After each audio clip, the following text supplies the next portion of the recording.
Welcome to the darkness.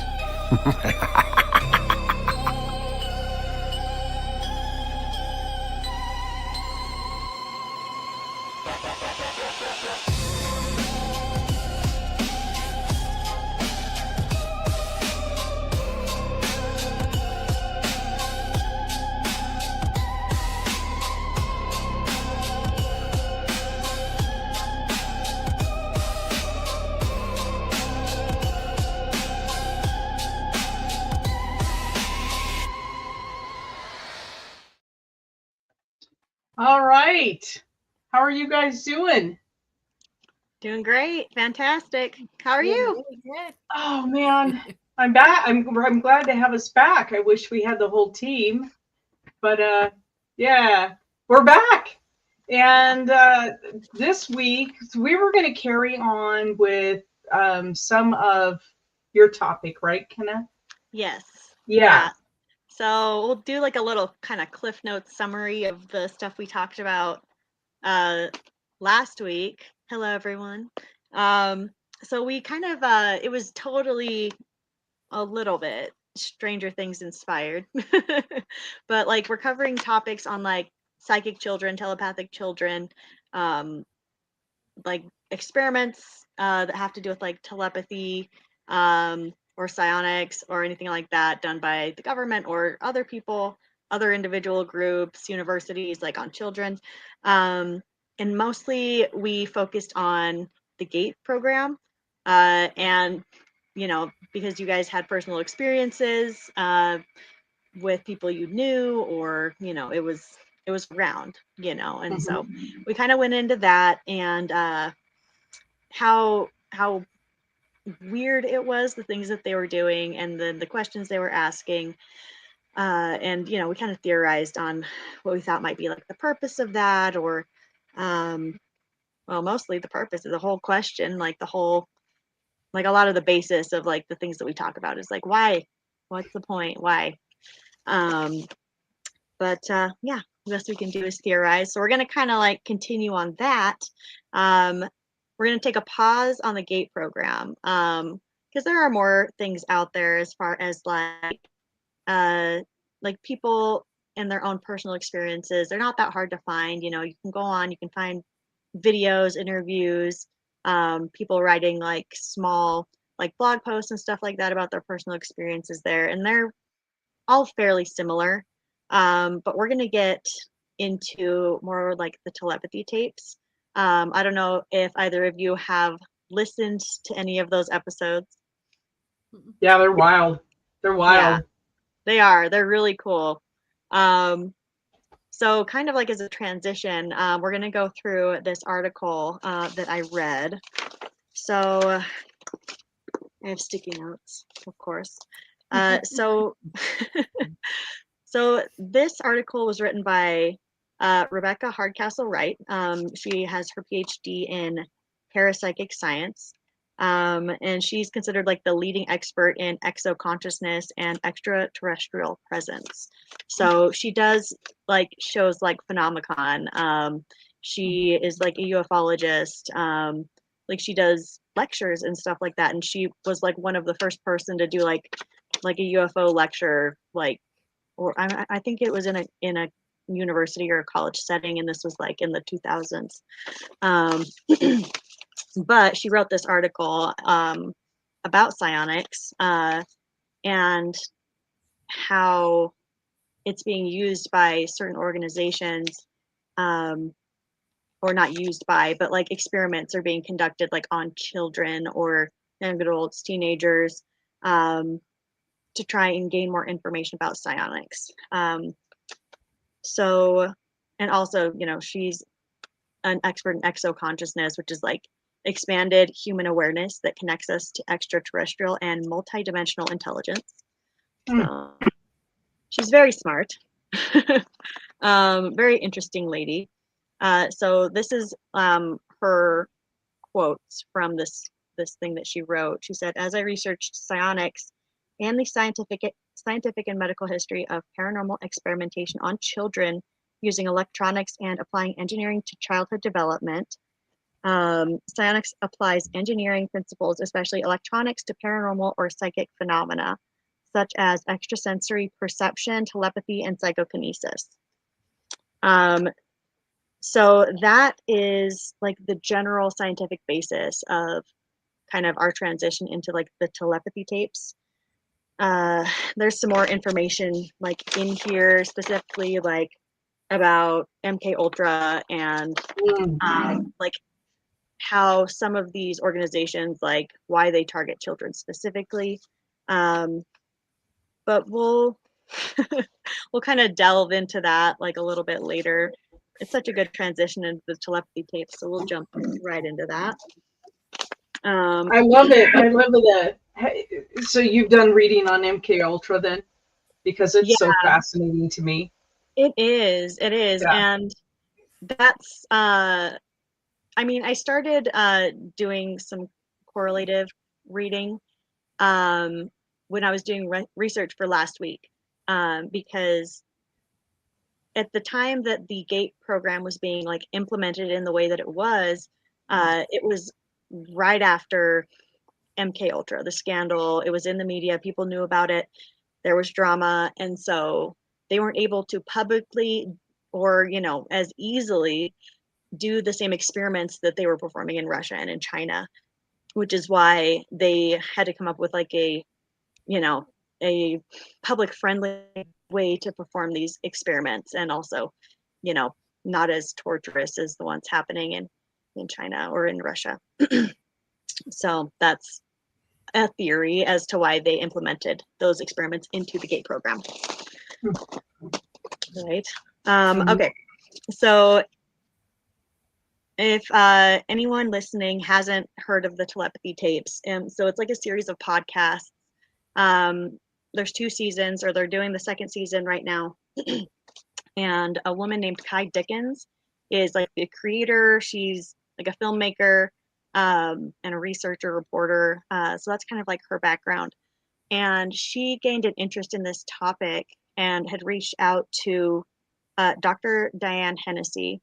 And she's a neuropsychiatrist, and she specializes in neuroscience, because she had heard about these children that were labeled as like nonverbal or had severe autism, had like very limited speech or had never spoken in their lives, or like severely like delayed speech.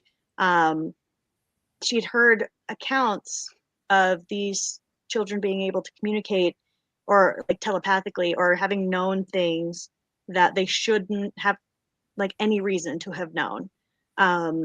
Like there's multiple instances, and a lot of it's centered around like parents and children. And you say children, but like some of the individuals that are being interviewed in the telepathy tapes are young adults as well. Some are in their 20s, some are teenagers, like in college courses. And it kind of ties in, especially in like that first episode about like savantism. It's like where you have like a or a like an extreme talent for mathematics. It could be art. It can be just about anything. Like where it seems like you are underdeveloped in one aspect, but extremely gifted in another. And I think it's a savantism. But it's really cool. That's kind of like how that she phrases like her interest in starting the telepathy tapes. The first one is interesting. So she found this family in Mexico, or they had reached out to Dr. Diane, and they thought that their daughter, so it was a cousin that reached out. The cousin had reached out because she was the one that spoke English the best, and it was her cousin, but it's a mom and a daughter that are like the primary focus of like what ends up being like this experiment, this test. And this girl was completely nonverbal, had never spoken, like the movie Suspect Zero. I don't think I ever heard of that one. I'll have to look it up. I'll add it to my list. But yeah, Well, if I anyone, don't know. Yeah. I'm gonna put it on my list here, but yeah, anyone that wants a reading, totally pop in at any point. I can ramble on forever, so totally interrupt me. Yeah, please ask for a reading if you're out there and want one. A little bit of connectivity issues, and I don't know what's going on. If it's my internet or your internet, Kenna, but there's a tiny glitchiness here. But yeah, Okay. so we'll just keep working through it. I'm looking Okay. at all the settings to make sure we're still, yeah. Okay, things are looking okay. My router's Go right ahead. there behind the couch, so hopefully we're good. Okay, so this family Yeah. essentially gets brought up from Mexico. They fly this family out, they get an Airbnb, and because this is Kai, like the creator, this is like her first experience with anything like this. She wanted it to be as legit as possible. She didn't want there to be like any space for like people to say like, oh, you cheated, you faked this. So she had Dr. Diane, you know, like implement some of like her experiments that she'd used in the past, because she's had experiments with these telepathic children or, you know, individuals like for years. Like it is her primary field of study. And so Kai's main focus was to make it as solid as possible, you know. So she brought in like a cameraman, like filmmaker, like or filmographer, and she picked him specifically because he's a huge skeptic. She said that Mm. he doesn't believe in God, like he doesn't believe in the paranormal. He is a huge skeptic, and so she brought him on uh, because of that, because he was going to look at it from this subjective lens, like, oh, like this could be explained this way, or it could be cheated this way. And when they set up this Airbnb that they had like rented to like use as like their studio and their experiment space, they any rooms that they were going to be doing the experiments in, they took out all of the TVs, like any reflective surface. They had like blindfolds that they had multiple people test, like to make sure that you couldn't like see through them. And I should have written down the name, because she actually put the brand name of, so they put the brand name like of it like on the podcast as well, Okay. so that you can go and look at it. I'll have to go back and double check, but it's like, you know, they say what it is, so you can go and like check it out yourself, you know, if you really feel like testing the theory with your own money.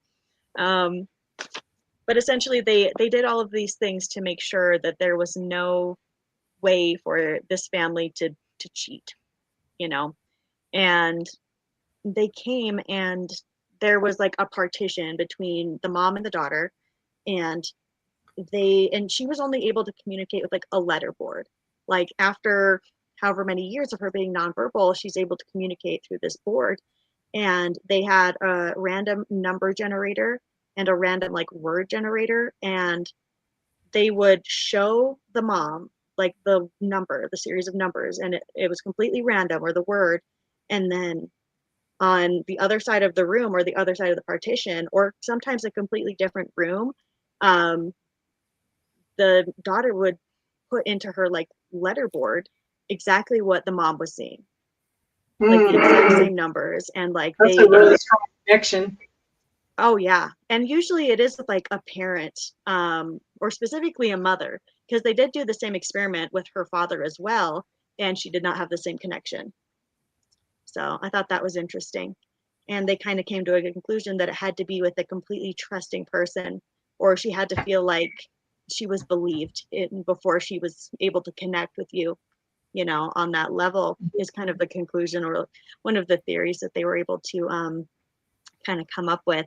But it was very interesting. And that's kind of a theme throughout the different episodes, that there's a strong connection with the mother, or they're able to communicate telepathically with like counselors, people that have a strong emotional or intellectual or both connection with the individual. That's really interesting. Let's take a little bit of a break here and let Celeste answer David's question. Well, Sherry asked first. So, Oh, I didn't see Sherry. Sorry. that's Oh, there we go. Um, I'm actually seeing a couple things. Most of it seems pretty positive, but I feel like there's some underlying issue or concern that you have. And it doesn't feel like it's huge, or maybe you feel like it could be huge and it really isn't. But I feel like this concern, while it's important to pay attention to things like that, I don't feel like it is anything that's going to derail plans or have a negative impact on you. But it is important to pay attention because I feel like it may resurface a few times. As far as life and luck and health, it feels like there's going to be a couple little bumps, but for the most part, it should be pretty smooth sailing for you. I think the reason the other one came up is I know this for myself. When we stress out or we worry about something, or something just sits in the back of our minds, that can affect our stress levels and our immune system and all of that. So just be, what's the way I want to say it? Pay attention to everything that's going on around you. I don't feel like there's any huge obstacles or anything like that coming up, but I do feel like when we're not paying attention, we can trip over the crack in the sidewalk, if that makes sense. And so just be paying attention to things, staying on top, staying aware and on course of like work and life and all of that kind of stuff.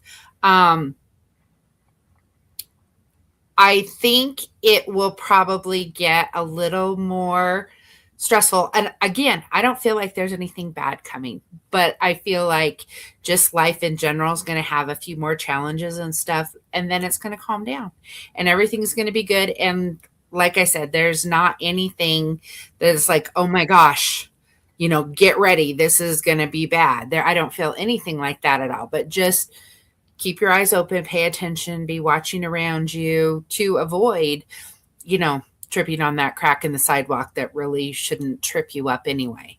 The other thing is to be very focused on what you should be grateful for. Sometimes life gets a little complicated here or there. Little things feel like big things when they really aren't.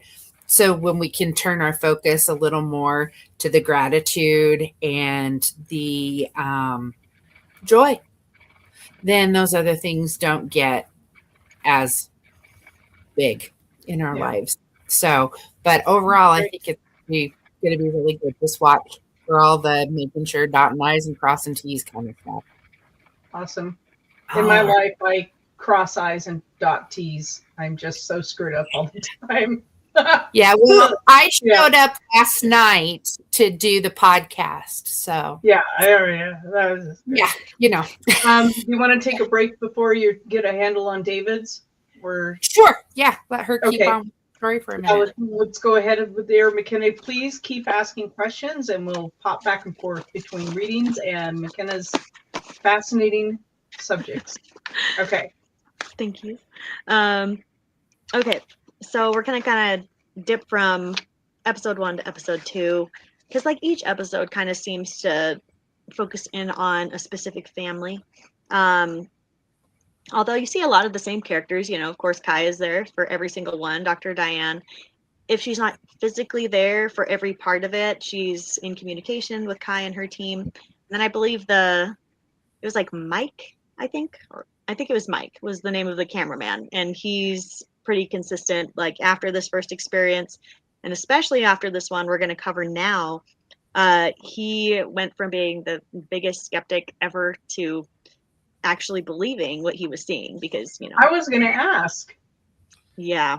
So before we get into this, so this next one was so like compelling to him that there was like a moment where there was kind of like a break in like the experimentation or like the conversation, and he had told Kai that he needed to go and like get a new battery or something for the camera.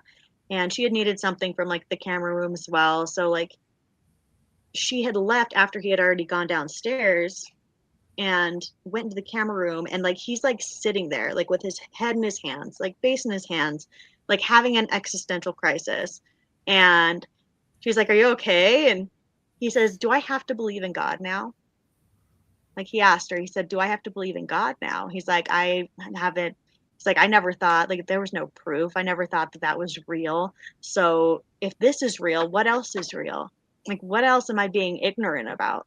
Like, because of the things that they're seeing, and the only way to explain it that is actually logical, like through the scientific method, is it's telepathy, or it's some sort of spiritual emotional connection where answers that shouldn't be known are being answered. So it's super, super cool. And that's only episode 2. Wow. So in that episode, so this time, so before they brought the family from Mexico up to, I believe it was Washington. It was Washington or Oregon, but I think it was Washington. This time they go to New Jersey, and there is a boy named Akhil, Akhil. He's nonverbal and autistic, and they meet with him and his mother, Manisha. So they kind of skewed a little bit differently this way. So when they first did the initial experiment with the family from Mexico, Dr. Diane had told Kai like that all of that evidence, all of that compelling, like miraculous stuff that they saw wouldn't hold up in the scientific community because it wasn't enough. And that's when she sent her to go meet Manisha and Akhil, because they had this basic, very black and white understanding of telepathy, question and answer, connection, like it's a one-way street back and forth. This brought on way more theory. So instead of framing it strictly with like telepathy, it kind of became like a discussion of like merged consciousness, or shared consciousness. So not quite like a hive mind where everyone thinks the same, but you have your individual mind and your individual soul, and you can connect and communicate with another soul.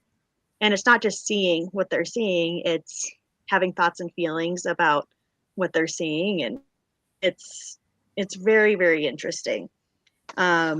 So Manisha describes instances where Akhil appears to know what she is experiencing or thinking even when he is not physically present. So he'll be in another room or in another place, and because he goes to school, he's a college student, and like they message each other, and she'll get a message from him about like what she is doing right in that moment, and he's nowhere near her. Like he's in a completely different building on a different part of town.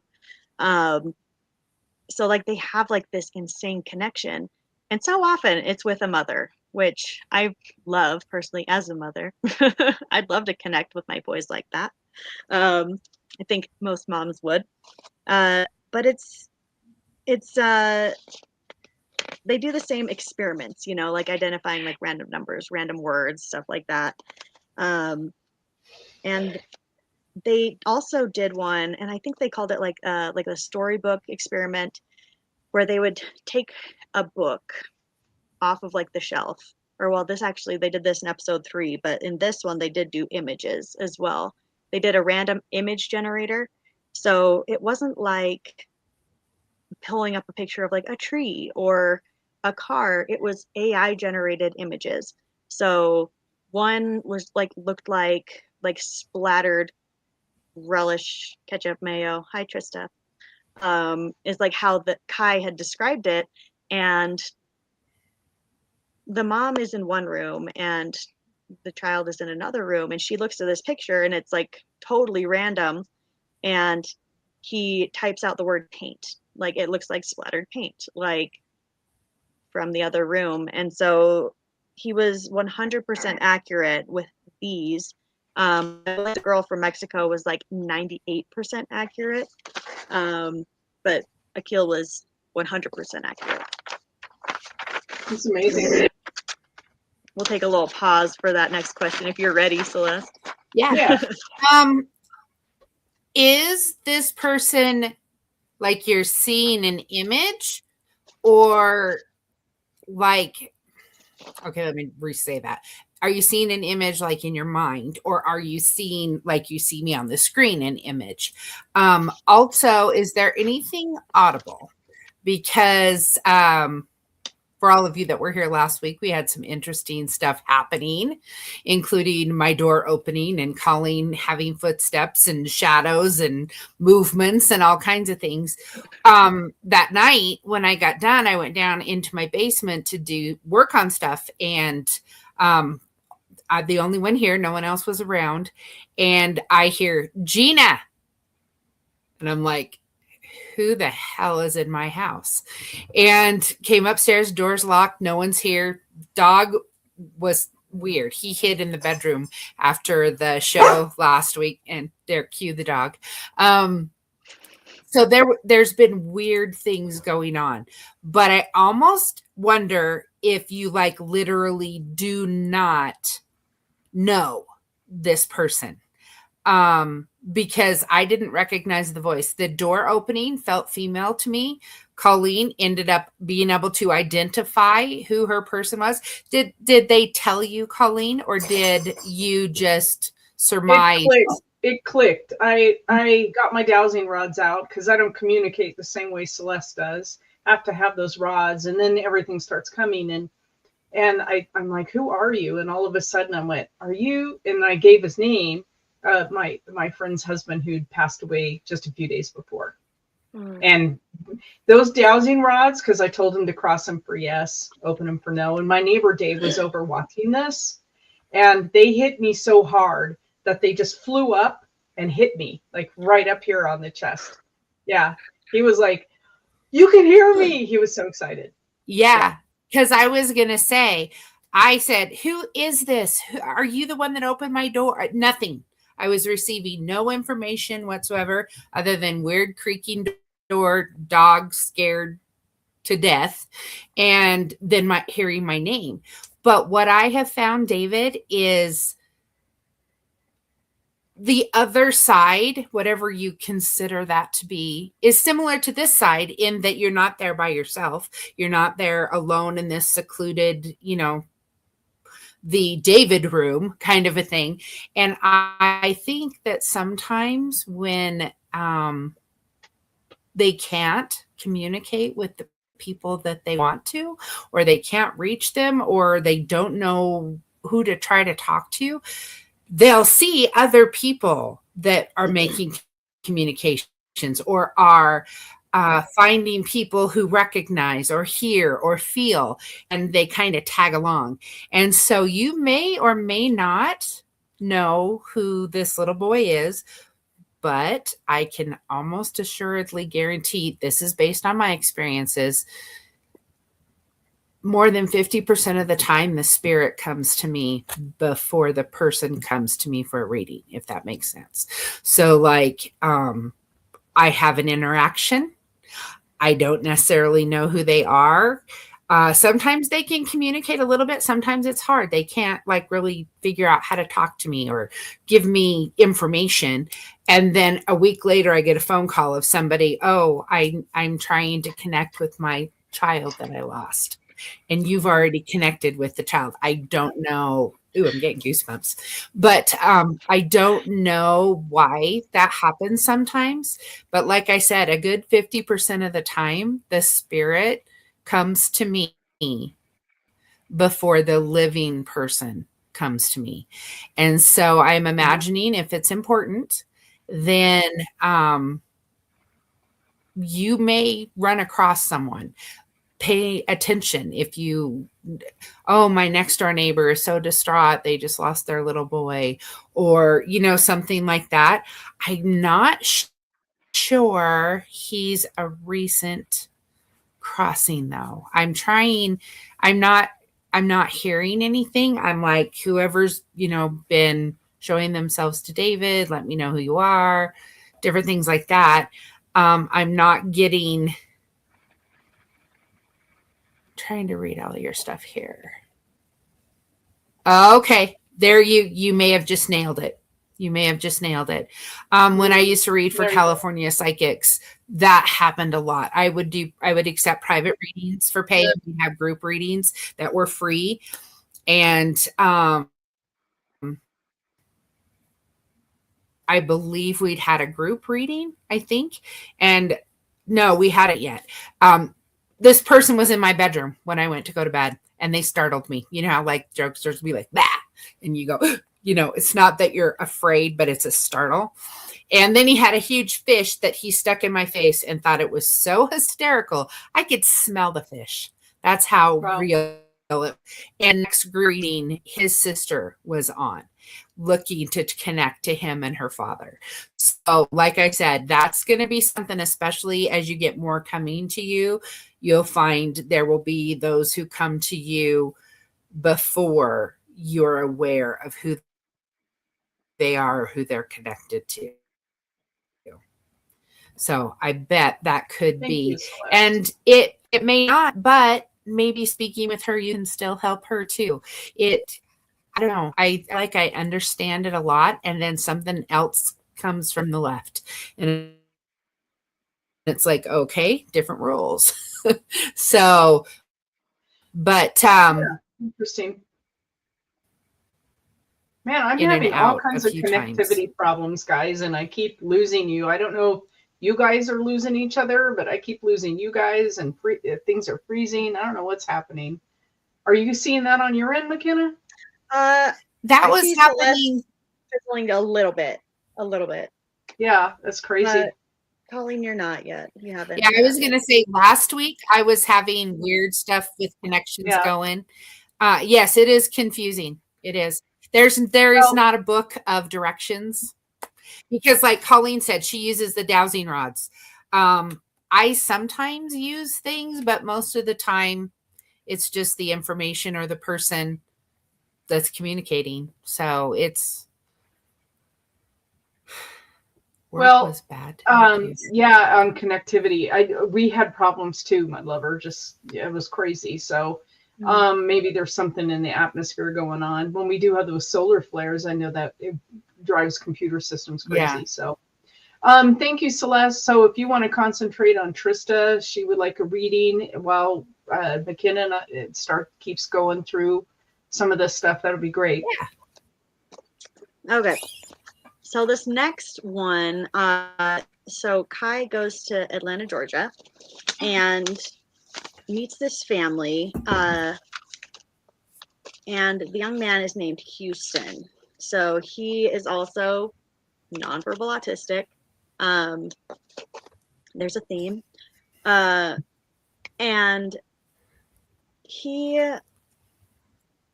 like this is a whole other realm, and like this kid's mom ends up like, coming from this place initially of like, oh, this is really interesting, I need to look into this, to being, an advocate, to being like an expert, like throughout all the years of like experiencing this with her son. And so same kind of theme, like he didn't speak at all. And after years and years of struggling and behavioral issues, they finally were able to find a way to communicate with him. And again, it's one of like the communication boards, like, you type in the letters and like it would like auto populate like certain phrases, and it would like speak the phrases, or like it would sound out like each letter. And he was actually able to communicate and she like was relieved even, with that, because doctors told her that her son was so severely autistic that he was essentially a shell, that like there wasn't a person in there, that he was so severely disabled that like he wasn't a person, is what they told her, which is horrible. And so when she was finally able to communicate with him, he's able to talk about his thoughts and his feelings and his experiences, she was extremely relieved. And so that was like the very beginning, like that's coming from any sort of like, oh my gosh, like you get like this breakthrough with your child, or like this psychological breakthrough with your child. But then it started to turn into, now he's communicating and he's saying things that he shouldn't know. He's like, if she has like a snack, a treat, a gift, whatever, like she can't surprise him with anything because he knows where she hides it, and he'll go and like find it, any sort of treat or whatever, and you will go and find it. And she's like, how does he always know? And they had like such a strong connection that he ended up just like telling her, like through his like communication, had that he was able to read minds. And it wasn't like specifically just hers, it was anybody's, and it was everybody's. And he phrased it as like reading minds, and then kind of he goes more into it as like a conjoined consciousness, or that this is how humans are meant to be communicating. It is a higher form of communication for humans or for other beings, is with your mind or with your soul slash consciousness. Because, you know, like, and this, they totally get into this. Like, we have like our physical body, and a lot of like the scientific theory, or, you know, the journalistic theory in these is that there is a separation between your physical body and your spiritual body. And this is one where they really started to get into it. Houston's mother she grew up very conservative, very Christian family. They believe in God and they read the Bible, and her parents were very strict and very conservative and very religious as well. And experiencing these other things didn't, like, you know, make their faith any less, but it did bring on like a healthy skepticism just in general for other like paranormal things or telepathic things, psychic type things, which is why their belief in that, I'd say, is like so strong now, because the evidence was so strong. Their experience was so strong that they had no choice but to completely change the way they think, completely change their mindset. And she tells a story, the mom tells a story about how the family had gone on vacation. They had gone on a vacation, and it was like with a family friend. And she talks about how at the time it was so hard for them to go because, you know, like her son would basically like escape, you know, like he would wander and he'd just take off. And during this vacation and he had gone to the beach, and, you know, there's water and that's scary, and it takes them forever to find him. And they do eventually find him. And she said, like, she's like, did you get lost? And he said, no, I just wanted to feel normal. Like, yeah. Like that gets you right there. Right. And like he acknowledges and like he sees that like therapists, teachers, people in general treat him like he should be educated like a child, when he is just as smart cognitively as the adult that he is, or, you know, the teenager that he is. And it's very frustrating. And him talking about like his experiences or communicating his experiences, it's very common. So like he seems like very, very like developed into, you know, his conscious self, his spiritual self, or very in tune with it. He describes this place essentially, and he calls it, or he says it's talking on the hill. And it's where people with like the same communicative capacities go to speak to each other. This mother of Houston had gotten a message from another mother in Utah saying, my son came to me and said, Houston is my best friend. And this child is like 9 that's in Utah. And the mom goes and talks to Houston and is like, who is this? Who's this child? Like, I'm getting messages from this lady. And he's like, oh, I talked to him on the hill. And there's tons of them, and that's how they've like educated each other, like how they know things that like no one else has taught them, because they use it as a resource to educate each other in the areas where society has failed to educate them. That's absolutely fascinating. It is. Yeah, That is It so really. fascinating. Yeah, I've heard that before. I've heard when we think of autistic people, we know they're different and we think that they're less than us, when in fact, many times, verbal or nonverbal, they actually have abilities beyond our imagination. And I've heard It's that really where they fascinating. communicate without, well, and that's the thing. Like people go, how do you know that? I don't know. Or like Colin, get out of my head. I'm not in your head. You're in my head. And it's like that. It's like a whole Wi-Fi network of nonverbal communication. Yeah. Yeah, it's like they're working at a higher frequency than the rest of us. That's really fascinating. Celeste, do you want to take Trista's question? And then maybe Audrey's. Trista and then Audrey. So, Miss Trista, you're hitting some bumps right now. Do not panic. Do stay, what's the word I want? Aware and on top of health things going on. I don't feel like, oh my gosh, this is the end of the universe, anything like that. But it is something that there is needing help with. So stay on top of that. I know you said you were doing some testing or something.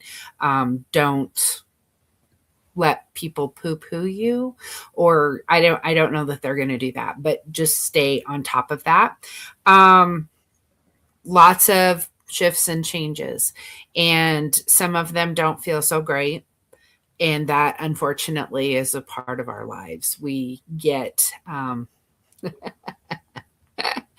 and bad. It has nothing to do, and I constantly say it, and I know better, but I'm a good person, and I always try to be kind. I always try to be helpful. And why is this happening? Well, because that's how life is.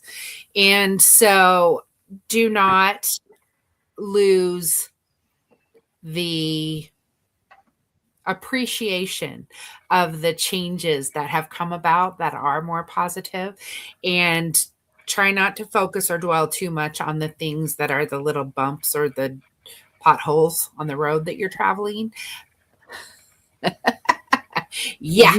Sometimes. Because all of those things are teaching us stuff. Sometimes it's what to do, what not to do, or to be more aware, or to not let it take over our entire life. There's lots of lessons in everything. And sometimes it's just because we happen to be the person that hits that spot at that moment. Things will level out, but it's going to be, you got a lot of changes still coming. Learning. This is Leo speaking to Leo, and that other Leo that's out there might want to listen. Some people call it control freaks. That's probably my hardest thing, is there's so much happening that I can't fix, and I can't change, and I can't control, and it's very difficult. And so learning to trust that things tend to work out the way they need to work out. Yeah, exactly. That sometimes other pieces have to fall in place. If you've ever done a jigsaw puzzle, a lot of people start with the outside because it's easier to fill in than it is to start in the middle and work your way out. But it depends on the puzzle, but that's all part of life. And big lessons coming on understanding what we can change or fix and what we can't, and getting ourselves all worked up and our hair falls out. And yeah, I'm living that dream right now.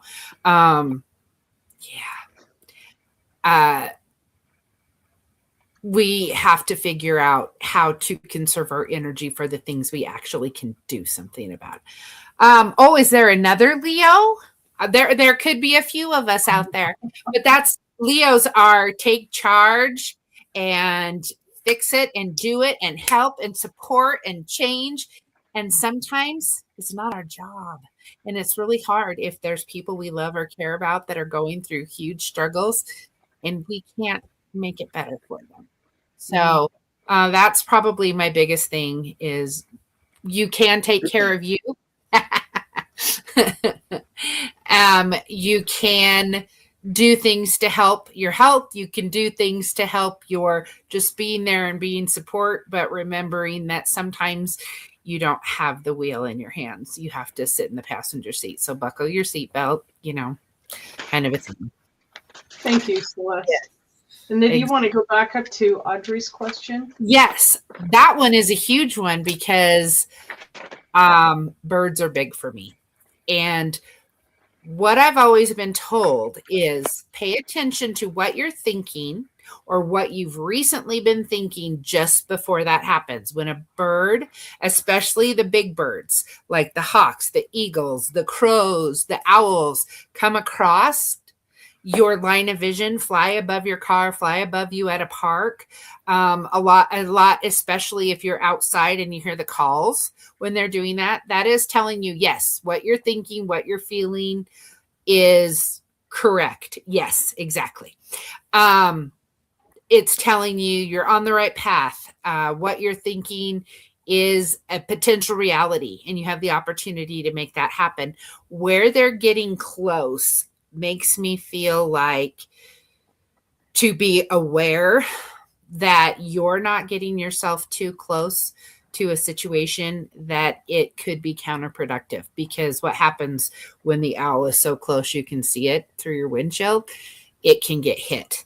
And so but it's regarding what you're trying to manifest, what you're thinking about, what you've recently been thinking about. And usually when they're in the air flying, that is what you're thinking and feeling is accurate, is achievable, kind of a thing. Just be aware where they're getting so close. And the owl is wisdom. And the owl is one of the birds or creatures that communicates on both sides of the veil. So they'll bring us messages from the other side. Some people think they're a bad omen. I deal a lot being a medium with people crossing or people that have crossed. And I have had, and I can't even tell you how many people in my circle that have crossed. So the owl can be part of that. But it is telling you what you're thinking or feeling is accurate, but with it being close is also pay attention and be cautious. But yes, the flying birds above you is a very good sign. Thank you. That's awesome. I hope that helps, Audrey. So I was going to say they might leave you feathers too. I have unbelievable collections of feathers. From the you can have all the pigeon feathers you want because the damn things are taking over my barn. I had 2 move in this summer. I'm like, where? They're not banded. They just showed up. I'm like, okay, something shows up on my barn, I feed it. That's just the rule, right? They can stay as long as they're nice. So, and they have now had, I don't know how many nests of babies, and now there's pigeons all over my damn barn, and they're just pooping on everything. So, I don't know. Wing things in me right now. I love my girls, but and pigeons, eat them. They do have beautiful feathers, though. They do. They have very beautiful feathers, but I've had people tell me they are the rodents of birds.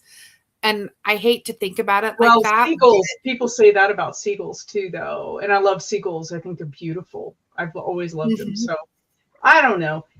I'm just really mad that they're taking over the barn, and I have a line of poop down the center of my aisle now where they walk along the center beam and they just poop all over everything.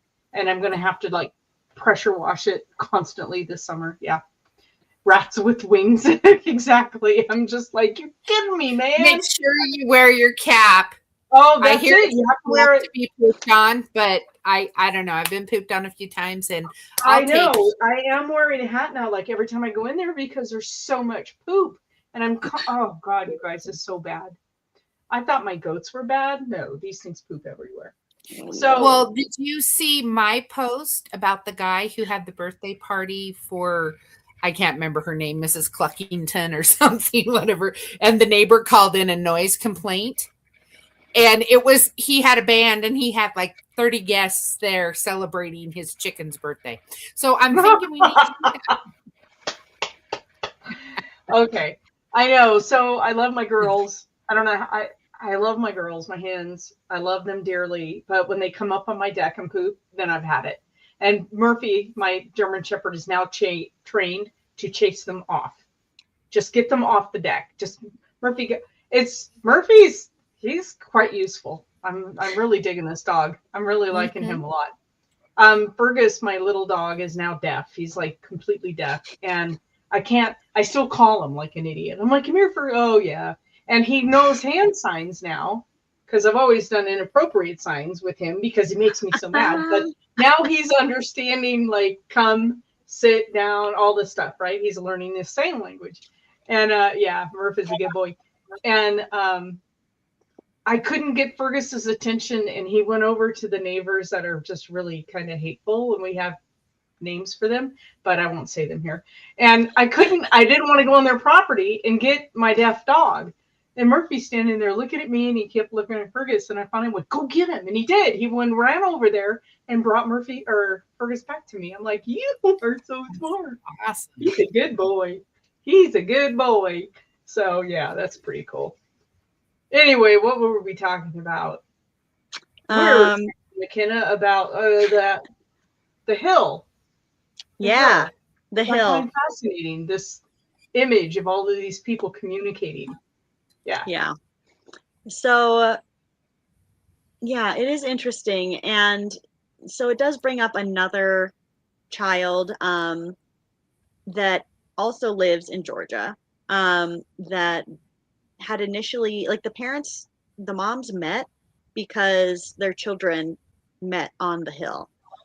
And it was like the same time, like, one parent got a message, was like, as her son was coming to tell her, like, hey, I want to go meet this other kid, like, got a message from the other parent, and her son was telling her at the same time, like, this kid's in our city and we've been talking on the hill, let's go meet him. So it's wild that it's like this huge outreach. And there was like an instance where, you know, like Southern moms, they joke around, and like he had told her something that's of course unbelievable, but they have like these conversations every day now. And she's like, Houston, you're lying. And he said to her, he said, you don't get the kind of gifts I have if you lie. So that, I mean, Wow. that, I don't know what to make of that, you know, like, but it feels powerful. And I think when you are researching this kind of stuff, or you're trying to become more spiritually in tune, you have to trust that. But he references it as like a gift, and he references it as like he wouldn't have it if he didn't maintain like this level of honesty or level of purity. So it is interesting, like, does it come from just this span or this level that his soul is in, his consciousness is in, or is there like a higher power or like a higher being that like bestows the gifts, you know? It actually does kind of make me think of a past life regression book, but that's a whole other topic. But what were you gonna say? I think this is just fascinating. I've read a lot on twins, that connection with twins, right? It's funny though that you don't hear about the connection with triplets and quads. It's always the twin connection, which I find interesting. I've never read any studies on like a quad connection, and we've had a lot of quads since they started doing in vitro, right? We've had a lot of quads, and so, but that twin connection, like how they're constantly that telepathy going back and forth. And even twins that were separated at birth will end up with the same injuries on the same date, or no, like their arm hurts. And then they meet later on and realize they're twins. And they're like, did you break your right arm? Because, man, I remember when I was 12, it hurt me so bad. And they're like, yeah, I broke my arm at 12. That connection, even if they've never met. Mm-hmm. Yeah, they'll grow up, have similar careers, or both marry a woman named Mary. You know, it's and they weird. look alike, like they go for the same woman, like they look identical. It is fascinating to me. But also going into that, twins, well, not so much with triplets and quads. Well, I mean that too, but if you look at like someone's astrological chart, you know, and like you look at the different houses, it's going to have like, you're more likely to like have this kind of work. You're going to be more successful in this, like this is where you're going to struggle. And it's a roadmap for how your life is, or how your life is supposed to be.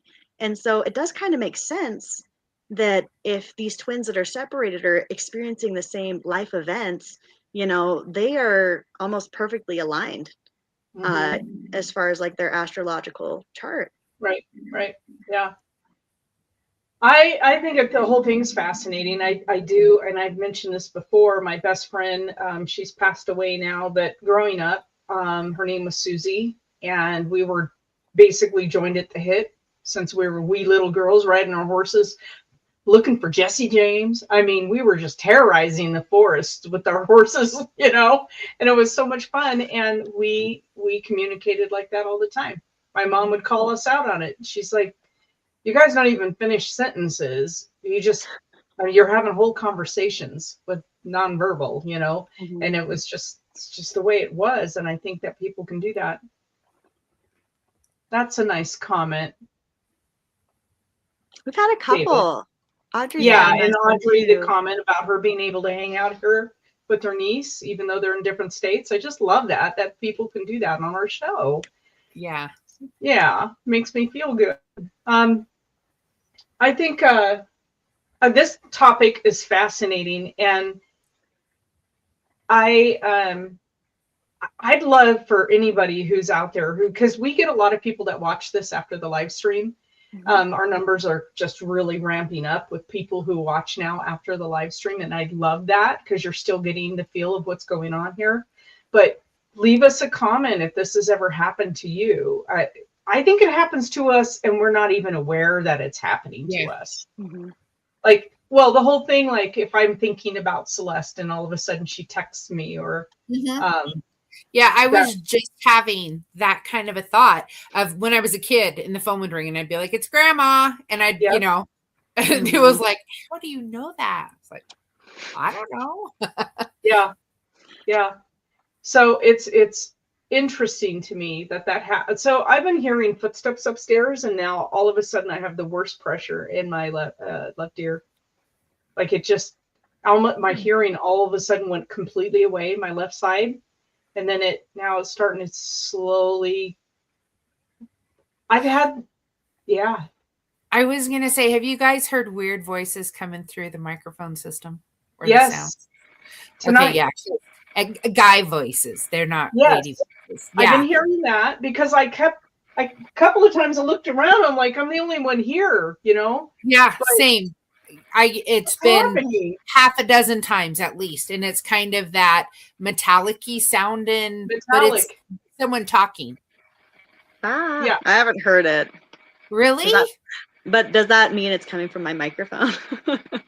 I don't think so, because I've been watching to see if you guys were talking when it was going on, and I didn't notice anyone look like they were talking when it was going there's on. Been some strange stuff going on the last haunted. Well, definitely I've had my friend's husband who just passed away. He's been in the house. I told him he's welcome to hang out here for a while because he just passed away. So but I was able, he was so adamant that I called his wife and let him know he was okay. Like, you got to call her. Are you going to call her? Are you going to call her? Are you going to call her right now? You're going to call her? And I'm like, yes, I'm texting her right now to see if I can call her, you know, because he just passed away. and I didn't want to intrude, you know. But yeah, she was very accepting of the information, so that was nice, you know. So yeah, so it happens to us, guys. But yeah, the last couple of weeks. But remember, historically, January and February were some of our busiest months with our paranormal team. Like Yeah. we were just, I've gotten calls from several people. One of them, they have something in their basement, but it's not malicious or doing anything like that. And they're like, now that I'm home alone, because they're changing jobs. And so they're there by themselves during the day, and then they're working at night when the rest of their family's home. They're like, the thing is talking to me. It's saying things, and I don't want to listen. And I said, that's okay. One yelled at me the other night when I was in the basement. I had to come all the way upstairs, and then it was like, I'm not telling you who I am. yeah. So it's been very active the last few weeks. So I'm curious to see the next, you know, because usually I have enough protection that no one comes to the house, but this guy certainly did. He was like, hello, lady. And so now he's still in my closet. I still hear him at night when I go to bed. My big walk-in closet, I keep the door open because it goes to the bathroom, right? And so he's in there wrestling around and moving stuff. And yeah, this is kind of the thing. Like I was telling David, is somehow. Well, I told my children too. We're like the lighthouse in the storm. They sense our light. They sense our receptiveness. And they come to us, whether we know them or not. And I think that's kind of what's going on with David, with the little boy, and how they know. We have all kinds of barriers in this life. We're not supposed to know everything. And, that's what I have people. Well, then why don't you do lottery numbers? Well, because that's not the point. That's not what it's about. I wish it worked that way. Exactly. Because I'm like, I would help so many people. I know. Would be awesome, but that's the not biggest rescue farm ever. Yeah, and it's like I don't think they have that. I think it's like when you go there, it's like when they say the veil. I think the veil is partially our own. It's put in place for us, maybe. It's not an actual physical thing. It's like our blindfold of some sort. Well, this was a super show. Thank you so much, Celeste and McKenna. McKenna, this is a fascinating topic. Celeste, your readings are always like right on the money. I just love them. Thank you for hanging out with us tomorrow night. The show is going to be all about a child's topic that turns dark very quickly. So yeah, join us. It'll be interesting. Jesse's going to be heading the helm tomorrow night. I've got something on my plate that I need to attend, but the rest of the crew is going to be there, and join us at 7:00 tomorrow night. Till then, stay safe. See you later. Bye-bye. Bye. Bye.